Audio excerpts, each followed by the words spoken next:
नमस्कार दोस्तों, शुरू करते हैं आज की डिफेंस न्यूज। सबसे पहली न्यूज है फ्रांस को लेकर, जिसने दुनिया के सामने अपना नया प्रेडेटर ड्रोन अनवील कर दिया है। वैसे दिखने में काफी हद तक ईरान का जो शाहिद 238 ड्रोन है उसी की तरह लग रहा है, लेकिन फ्रांस ने अपने ड्रोन में नॉर्मल ड्रोन इंजन की बजाय जो जेट इंजन होता है वो लगाया हुआ है, जिससे जो इसकी स्पीड है वो 400 किलोमीटर प्रति घंटे तक पहुंच सकती है। और ये अपने टारगेट से अगर एक बार टकरा जाए तो काफी लंबा एक्सप्लोजन होगा। अब इसके कुछ फीचर्स को बताऊं तो ये 16 मिनट में 50 किलोमीटर पार कर देता है और किसी भी आर्मर टैंक और गाड़ी को ये आराम से उड़ा देगा, क्योंकि इसमें जो पियर्सिंग वॉरहेड लगाए गए हैं। बाकी तो फ्रांस इस ड्रोन को निगरानी या फिर जासूसी वाले मिशन में यूज करने वाला है, और जैमर वगैरह भी इस ड्रोन को नहीं पकड़ पाएंगे क्योंकि इसके अंदर जैमिंग रेसिस्टेंट टेक्नोलॉजी लगी हुई है। तो फ्रांस के हिसाब से तो यह ड्रोन काफी ज्यादा खतरनाक है, बाकी रियलिटी तो बाद में पता चलेगी। अगली न्यूज है साउथ कोरिया से, जिसने लिटरली चाइना और नॉर्थ कोरिया को टेंशन में डाल दिया है। अब साउथ कोरिया को भी पता ही है कि जो चाइना और नॉर्थ कोरिया है वो उसके लिए बहुत बड़ा खतरा है, और इन दोनों ही पनौतियों से निपटने के लिए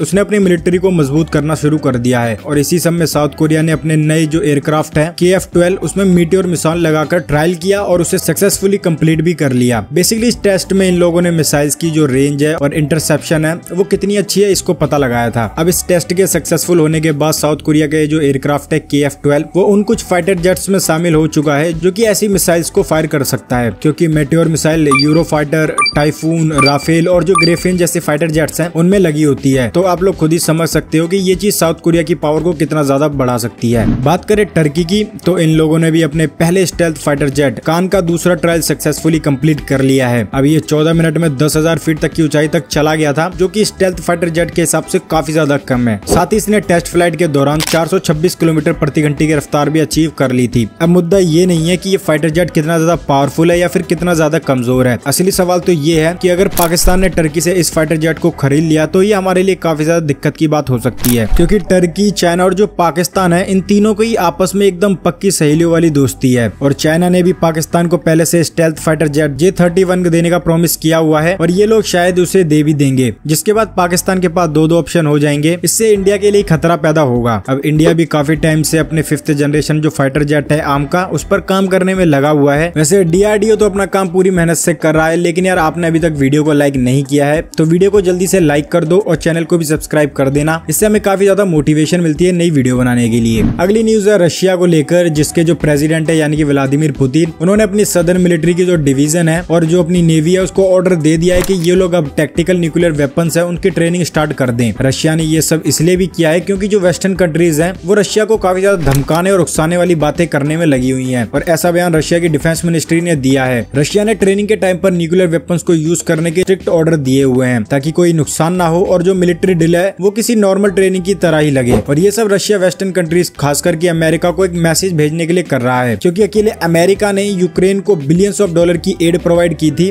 डेवलपमेंट वगैरह के लिए नहीं बल्कि यूक्रेन को हथियार देने के लिए। और अभी फिर से अमेरिका ने 40-50 बिलियन डॉलर का जो पैकेज है वो भी अनाउंस किया था अकेले यूक्रेन के लिए, ताकि ये लोग इतने पैसों के हथियार खरीद सके और रशिया का सामना कर सके। इन्हीं सब की वजह से ही पुतिन ने इस प्लान को एग्जीक्यूट किया है। बाकी 2.5 साल होने के आ गए इस वॉर को, लेकिन इसका कोई भी रुकने का स्कोप तो नहीं दिख रहा। आज एक बार फिर से रशिया ने प्रूव कर ही दिया कि आखिर ये भारत का एक सबसे अच्छा दोस्त क्यों है। तो रिसेंटली ही रशिया की तरफ से भारत को लेकर और USA को लेकर कुछ स्टेटमेंट सामने आई जो कि आपको सच में काफी ज्यादा अच्छी ही लगेंगी। तो आप लोग इस ट्वीट को देख सकते हो, जिसमें रशिया टुडे ने ट्वीट किया था, जिसमें जो उनकी विदेश मंत्रालय की स्पोक्स पर्सन है मारिया जाकारोवा, इन्होंने कुछ दिनों पहले ही एक प्रेस कॉन्फ्रेंस की जिसमें उन्होंने इंडिया और USA को लेकर काफी बड़ी बड़ी स्टेटमेंट दी। सबसे पहले तो मारिया से एक रिपोर्टर ने पूछा कि आपका इंडिया के एजेंट्स के बारे में क्या मानना है जो कि पन्नू को मारने के लिए USA में गए थे। इसको लेकर मारिया ने कहा कि इस बात का अभी तक कोई भी प्रूफ सामने नहीं आया है, तो US भारत पर बिना वजह इल्जाम क्यों लगा सकता है। वैसे इस बात से ये कंफर्म तो होता ही है कि रशिया पन्नू के केस में इंडिया के साथ खड़ा हुआ है। इसके बाद रशिया ने USA पर यह भी आरोप लगाया कि USA